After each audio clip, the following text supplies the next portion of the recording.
Want to talk about heterogeneous equilibria. Heterogeneous means you have multiple states. Okay, here's the thing about mass action expressions. Only reactants and products that are aqueous or gaseous are included in mass action expressions. Solids and liquids do not go into mass action expressions, and that's because solids and liquids do not have molarities, right? Molarity is moles of solute per volume of solution, or if it's a gas of the container. Solids and liquids are pure, they're not a solution, so molarity doesn't apply to solids and liquids. So that's why we don't include solids and liquids in mass action expressions. So if I was going to write the mass action expression for this reaction here, we're going to leave out that solid. Okay, so solids and liquids don't go in. So for this reaction, it's just going to be the only product that's not a solid or liquid, CO, okay, raised to the first, divided by my reactant, which is a gas, CO2 squared.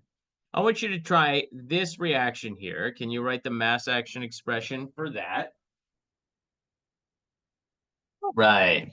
So since water is a pure liquid, it doesn't go in our mass action expression. So it's just going to be the H plus ion concentration times the HCO3 minus ion concentration divided by the CO2 concentration. There we go. That's our mass action expression. Pure solids, pure liquids, don't go in. Pressure expressions. We can write a mass action expression instead of, in terms of concentrations, in terms of pressure, right? Think about it. Aqueous things, solutions, that's where we typically think of molarity, they go into mass action expressions, but gases also go in. So instead of doing molarity, and you can represent the concentration of a gas in a container using molarity, but sometimes it's easier to do partial pressure. So mass action expressions can be rewritten in terms of partial pressures instead of molarities. If a reaction is all gases, we don't call it a Kc, we call it a Kp. So this is a constant in terms of pressures instead of concentrations, molarity. And it's the exact same thing we've been doing, where it's products on top, reactants on the bottom. And if there's a coefficient, it gets squared or cubed or whatever. We just write it a little differently, right? So instead of brackets for molarity, we do a P for pressure.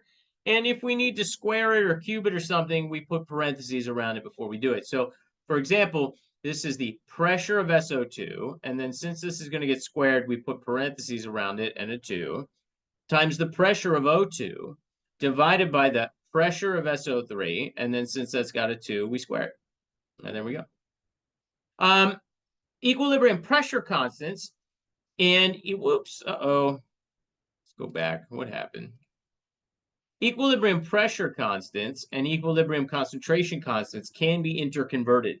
And the way they're interconverted is using this formula right here, where the equilibrium pressure constant is equal to the equilibrium concentration constant times the universal gas constant, 0.08206, times T raised to the delta N, where delta N is the product coefficients minus the reactant coefficients. We'll talk about that in a second, but let's first talk about this. Because this has got the universal gas constant R in it, your temperature has got to be in Kelvin, right? Because the universal gas constant is atmospheres times liters over moles times Kelvin, so you got to be in Kelvin. Also, because R has atmospheres in it, when you plug values into an equilibrium pressure expression, a mass action expression in terms of partial pressures, so let me go back.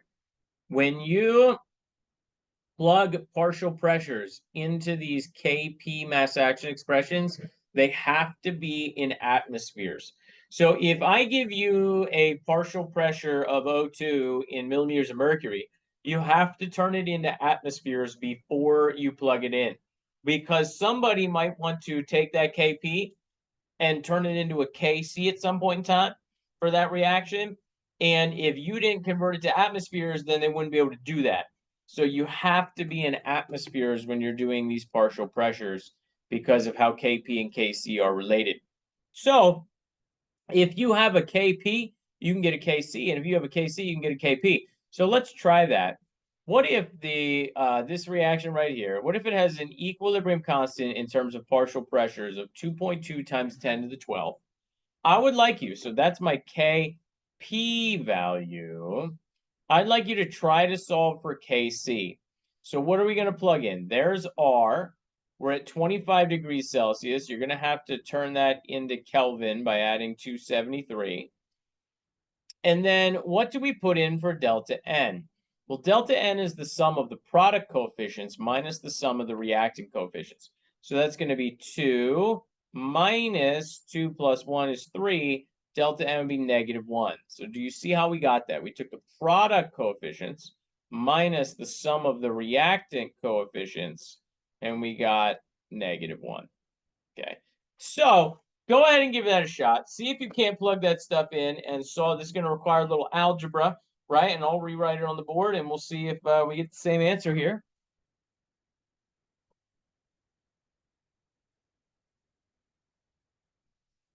So I did the algebra up front because that's how I like to do it. You, of course, could have plugged the values in. I divided by RT to the delta N. So the equilibrium concentration constant is going to be equal to the equilibrium pressure constant divided by RT to the delta N. So here we go. 2.2 times 10 to the 12th divided by 0.08206 times 25 plus 273 is 298, so 298 Kelvin. And then that's all to the delta N, which we said was -1, right? Because it was 2, the sum of the product coefficients, there was only one product, was 2.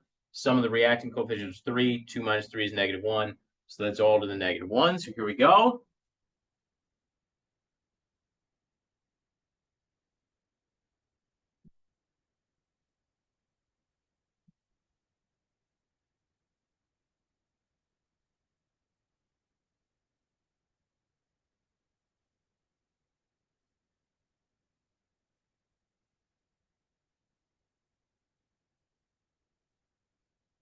And I got 5.4. How many? Yeah, 5.4 times 10 to the 13th. So I'm not really super certain. Anybody else get 5.4 times 10 to the 13th? How we feeling? 5.4 times 10. Yeah, we got one thumbs up. Okay. No, two. All right. Well, we can't. Three of us can't be wrong. So fantastic. I'm not super duper duper concerned about you being able to go back and forth between KP and KC. But I want you to see that it can be done.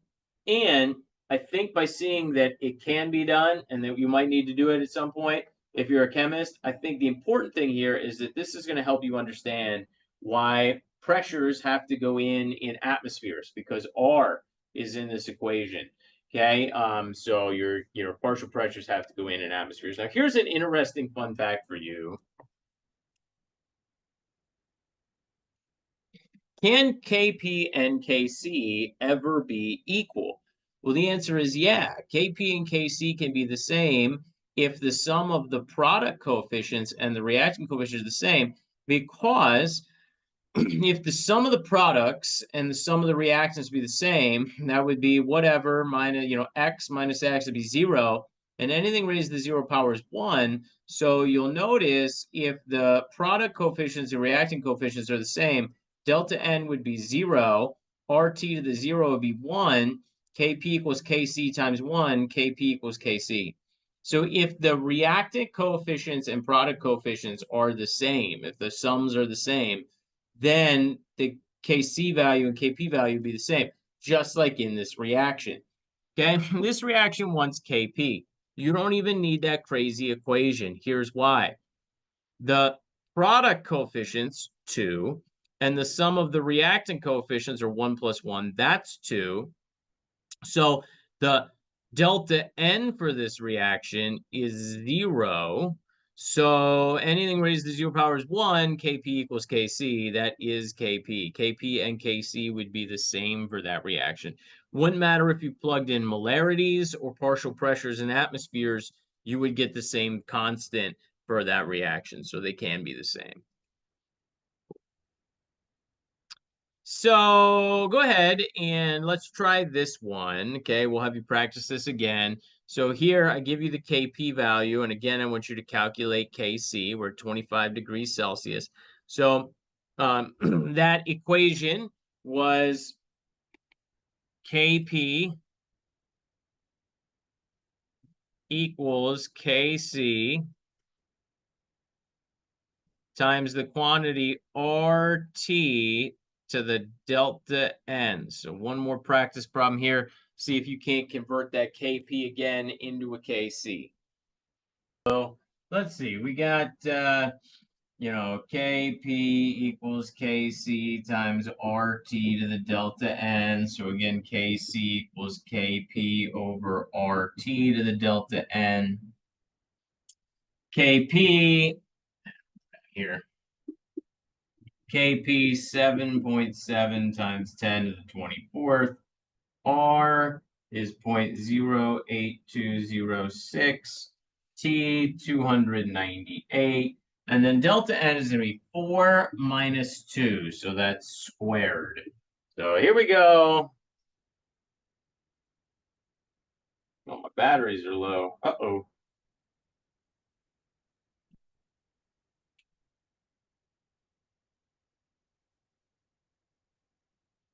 So I got 1.3 times 10 to the 22nd as my equilibrium concentration constant with 2 sig figs.